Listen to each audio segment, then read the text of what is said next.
people are waiting for the appearance of a living legend.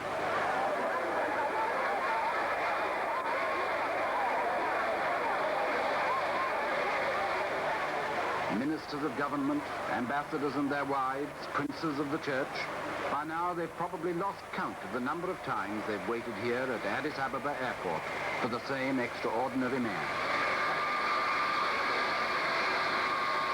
In a moment, he'll step from the door of this aircraft to a scene that's even more familiar to him.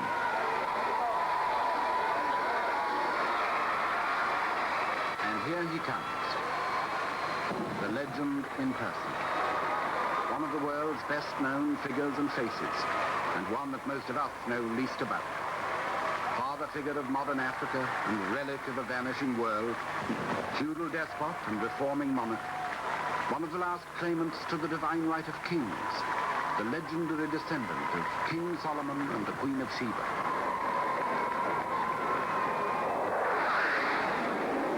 His Imperial Majesty, Haile Selassie I, conquering lion of the tribe of Judah, elect of God, King of kings, Emperor of Ethiopia.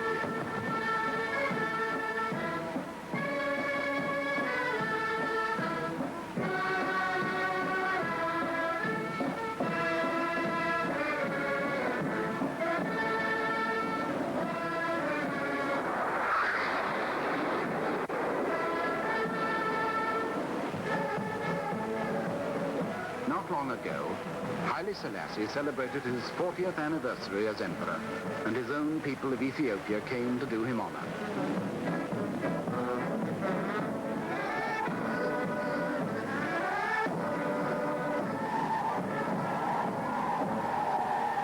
But Haile Selassie in his time has been far more than just the ruler of a small African state. He's become one of the great survivors of our day and of yesterday, riding out in shrewd triumph all that the 20th century could throw at him.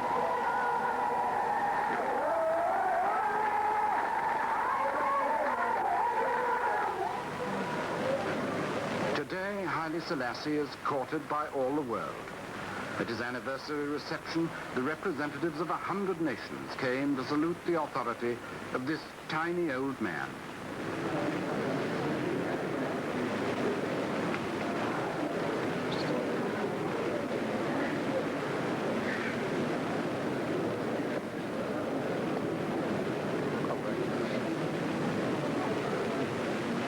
He was probably the first African leader to be treated by white men as an equal, and the first to be sacrificed by them in the name of appeasement. He's learned to trust nobody, except perhaps his dog, and yet he's won the respect of the world, for there's no man alive today whose life has spanned so much. Now, in his old age, he's practically the incarnation of the history of our time.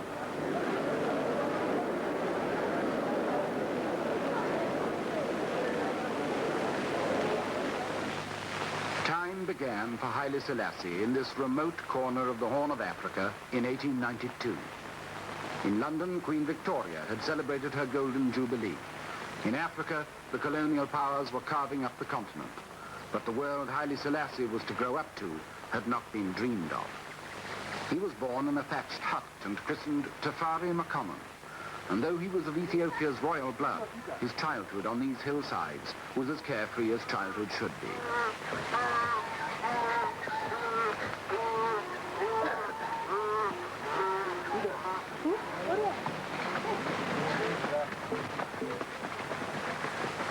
Ethiopia to the world then was not much more than an African fairy tale. In European romance, it was the land of King Solomon's mines, Prester John and the Queen of Sheba, the place called Abyssinia, where the tribe of the Habeshan was supposed to live. Only a handful of foreigners had reached its interior and found among its mountains the source of the Blue Nile.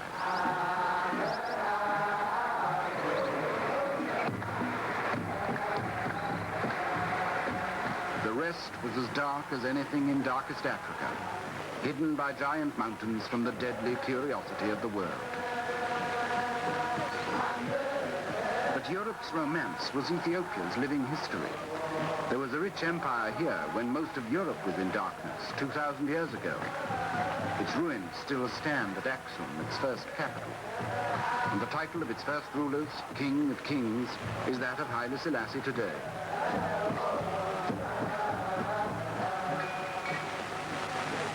The empire's history since then is a rich confusion of fact and legend.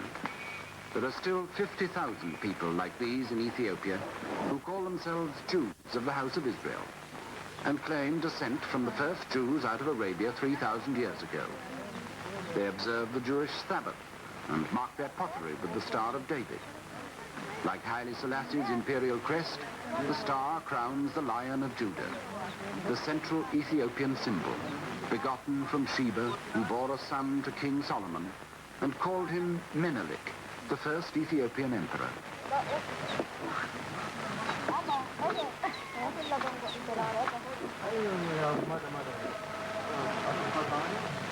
But the central tradition of Ethiopia is Christianity.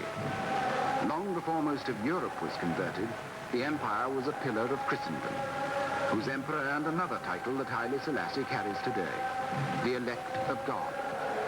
The echoes of 16 centuries of Christianity sound with undiminished faith through Ethiopia's churches now.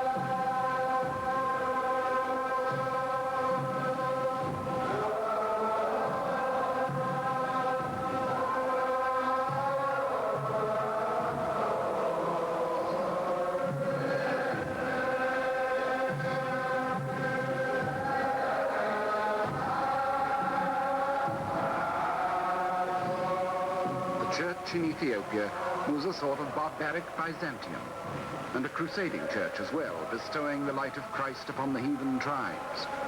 But like other crusaders, it was beset by the growing power of Islam. From over the Red Sea, the Arabs swept into Africa with their own revelation. Soon, Ethiopia was a Christian stronghold surrounded by the Muslim world.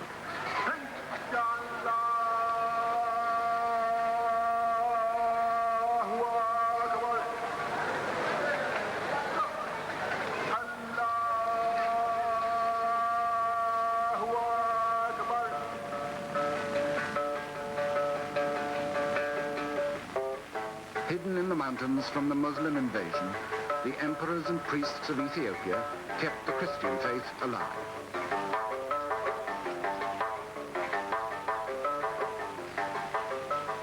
Here in the 12th century, the Emperor Lalibela carved out of the rock the churches of what he hoped would be a New Jerusalem. It was the empire's capital for 100 years and came to be known as Lalibela after its creator. 800 years later, Haile Selassie was to come here to pray for deliverance from Italy's invasion of his country. At the worst moment of his life, it was his way of declaring his ultimate faith in the God who was so essential to his empire's tradition. A tradition that the monks of Lalibela still voice in a haunting mixture of orthodox plain chant and African rhythm.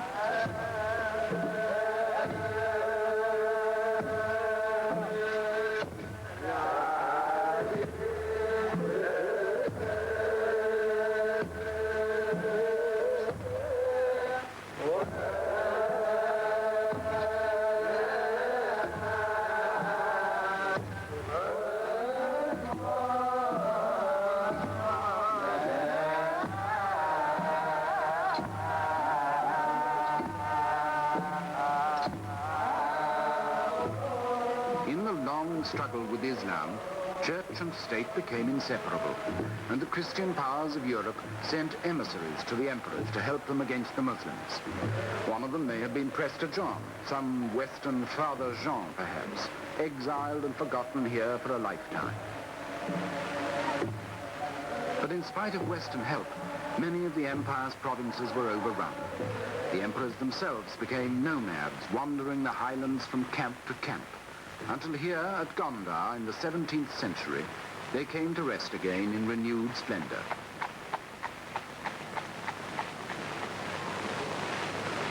These castles of Gondar are unique in Africa. Probably some Portuguese helped to build them. Possibly Indian craftsmen were brought in.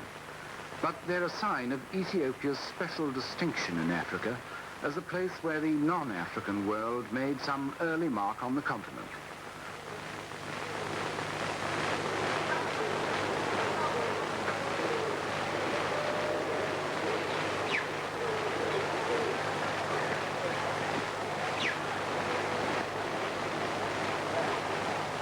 Was only a brief revival of a declining empire. In another 100 years, the court was on the march again, still carrying the Christian banner, but challenged at every step by powerful feudal barons, as the kings of medieval England used to be. Only the church held Ethiopia together, and gradually authority shifted again toward the church strongholds in the central mountains. Here, the empire that Haile Selassie would inherit began to take shape, under King Selassie, his great-grandfather. King Haile was one of the most powerful barons, and it was to him that the new commercial empires of 19th century Europe came with their gifts and guns. And his kingdom was the foundation on which the Ethiopian empire was rebuilt.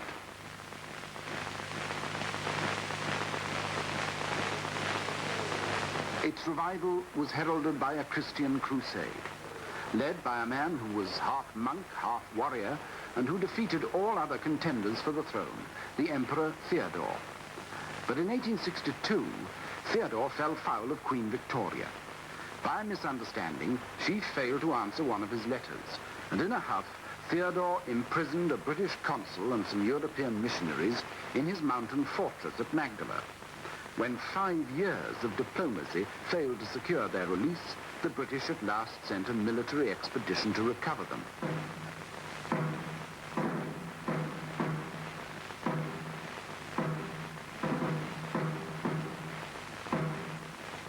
It was a ponderous exercise, but effective. With elephants, gun carriages, and Indian sepoys under the command of General Napier, they clambered steadily into the mountains that had been Ethiopia's best defense for so long. The Ethiopians were no match for them. They had few rifles and no artillery to save their old empire from the new world. As Napier's army approached their last stronghold, Theodore shot himself. The new concept of empire had triumphed over the old. Yet in Theodore's medieval crusade, there was a glimpse of a new Ethiopia. And 20 years later, under the Emperor Menelik, grandson of Selassie and half-uncle to Haile Selassie, that glimpse became something like reality. Europe's scramble for Africa was then in full swing, and as the Western empires planted their flags all over the continent, only Menelik's Ethiopia seemed able to stand against them. At Addis Ababa, in Haile Selassie's old kingdom, Menelik created a new capital for his empire. It was Ethiopia's first permanent capital since the heyday of Gondar, 200 years before. Menelik's palace is still used 80 years later by Haile Selassie, and to him it's a permanent reminder of the day when Ethiopia showed that it could, after all, resist the power of Europe, when Menelik's army in these mountains defeated an Italian invasion at the Battle of Adwa. The year was 1896, and the traditional Ethiopian painting tells the story of a modern awakening.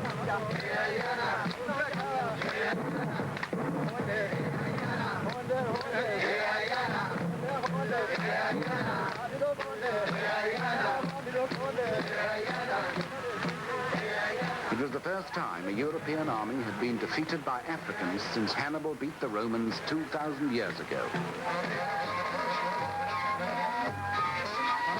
Menelik's celebrations were huge and noisy.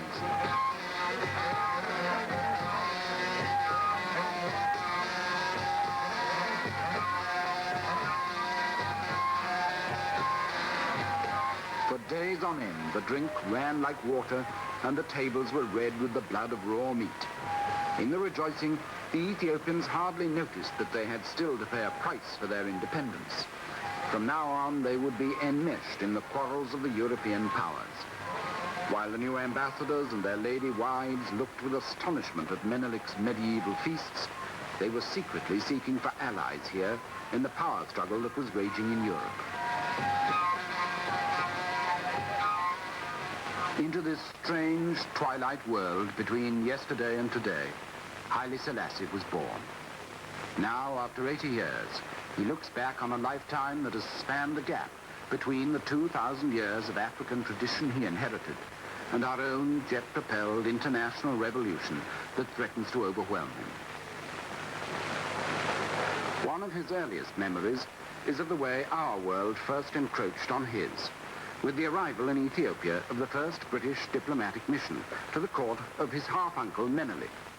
He was 5 years old.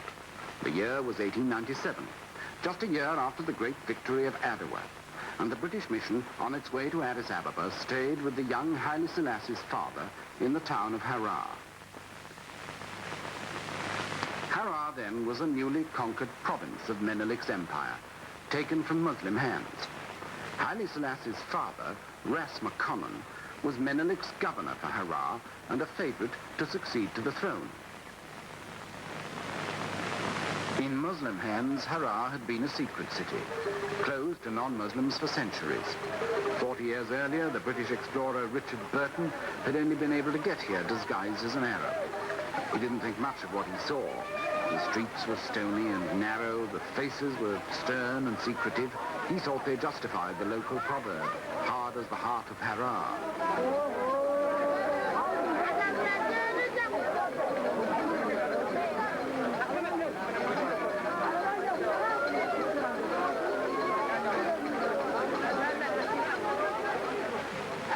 Not a great deal better now, but for what change there is, Haile Selassie's father can take some credit. He allowed French priests to open this little mission school in the town and sent his son, Tafari McConnell, to learn from them. 70 years later, French is still the only foreign language Haile Selassie speaks with any fluency.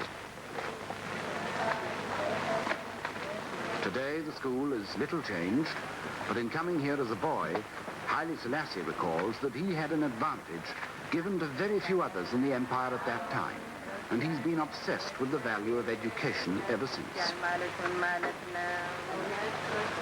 His father is remembered by Haile Selassie as an unusually enlightened man. He built Harar's first hospital. He opened the first Ethiopian state school. And because he knew he might one day become emperor himself, and that Tafari would succeed him, he tried to prepare his son as best he could for the changes that he knew were bound to come from the traditional ways of the old world to the revolutionary demands of the new. So, throughout his boyhood, the young Tafari lived happily in his father's house, with a future that seemed secure. But suddenly, his father died, and Tafari passed at once from security into a world of medieval intrigue. He was only 13. Menelik was dying, paralyzed by a stroke. He had no son of his own, and with Ras McConnell's death, the last chance of a clear succession had gone. His court was racked with the jealous plots of rivals for his throne. There was Taitu, his aging queen. Zauditu, his daughter, equally determined to get the throne herself. Ras Michael, a powerful provincial warlord, scheming to put his dissolute son and Menelik's nephew, Lijiasu, on the throne. Against such plotters, the young Tafari had no chance. He was exiled as governor of another conquered province. Meanwhile, Menelik's palace seethed with treachery and murder like the household of some African King Lear. For 5 years, the conspiracies tore the court apart, until in 1911, the doddering Menelik at last revealed his choice. Ras Michael's son, Lijiasu, was the heir to his throne.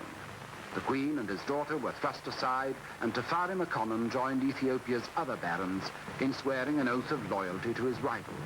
As a reward, he was sent to his father's old job as governor of Harar.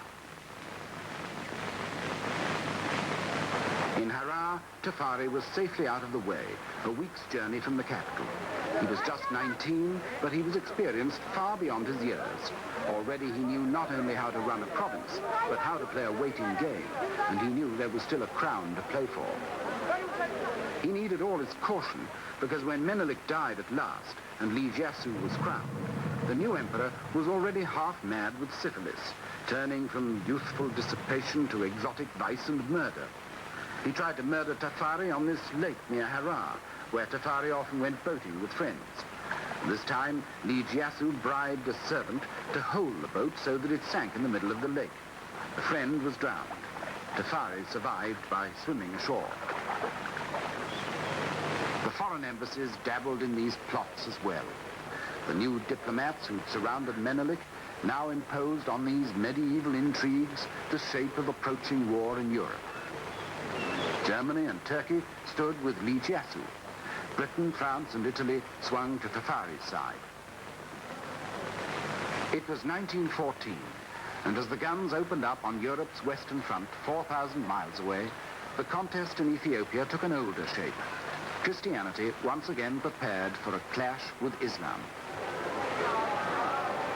A Muslim empire in Africa was the bait dangled before Li Jiasu by Germany and Turkey. And in his craze for power, the new ruler of a Christian empire became a Muslim in all but name. For the Christians, it was the last straw. Vice, murder, and rape they were accustomed to, but apostasy struck at the heart of their tradition. Li Jiasu was formally excommunicated from the Ethiopian church, and with British encouragement, Tafari was proclaimed regent, with the title of Ras, or prince.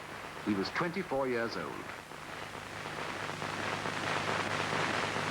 Zauditu, Menelik's daughter, was crowned empress at the same time. But the struggle was unfinished.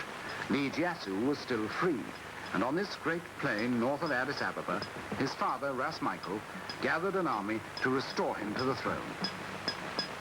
It was another medieval scene. The horsemen were dressed in the monkey skins of war, with Ras Michael at their head. On the other side, Ras Tafari's men gathered for battle in the same way. In Europe, the bloodiest of modern wars was being fought with tanks, machine guns, and poison gas.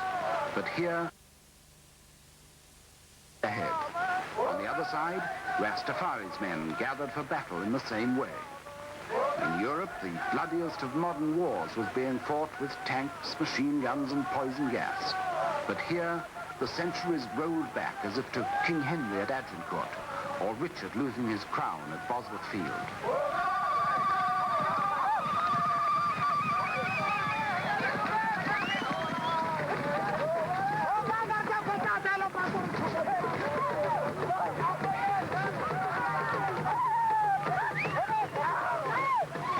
Like Menelik's victory at Adowa, this battle of Ras Tafari for his crown has become one of the great subjects of Ethiopia's popular art.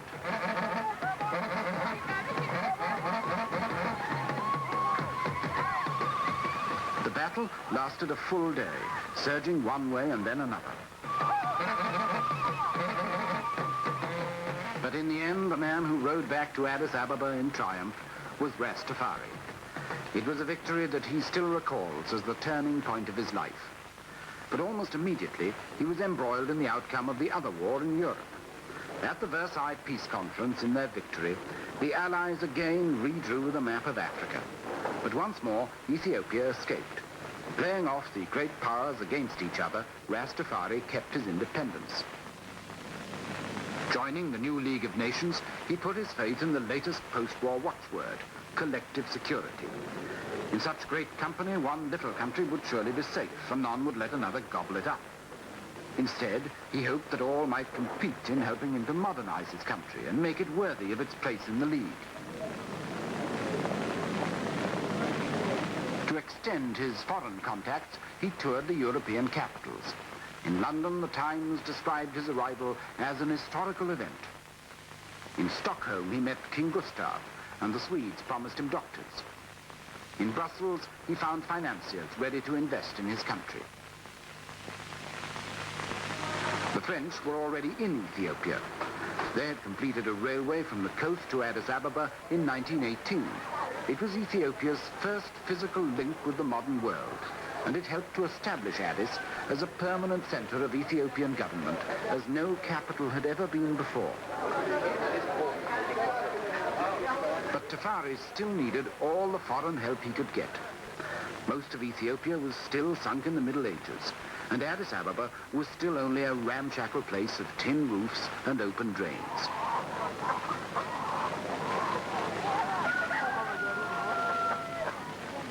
He had to fight poverty and tradition, but he was still only regent, and his hands were still tied by his old enemies at court, who were once more plotting against him. It wasn't until 1930 that Rastafari won supreme power at last and ascended the throne when the Empress Zauditu died.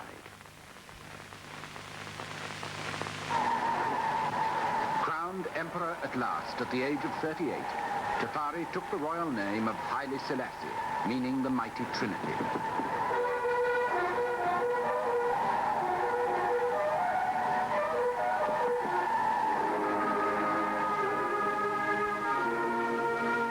His coronation was attended by men of rank and circumstance from all over the world. The Duke of Gloucester went from Britain. France sent a field marshal. Italy, the heir to the throne.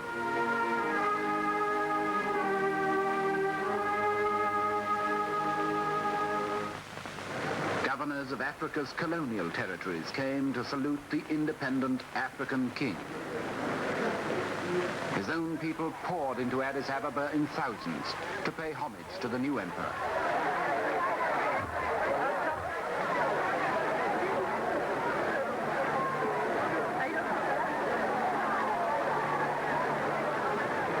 At this moment, Ethiopia seemed about to be the first country in black Africa to step hopefully into the modern world. Instead, the modern world marched almost at once into Ethiopia, far more brutally than before. Benito Mussolini, the Italian dictator, proclaimed he would create a new Roman Empire, and he aimed at the one place left for imperial conquest in Africa, Haile Selassie's Ethiopia.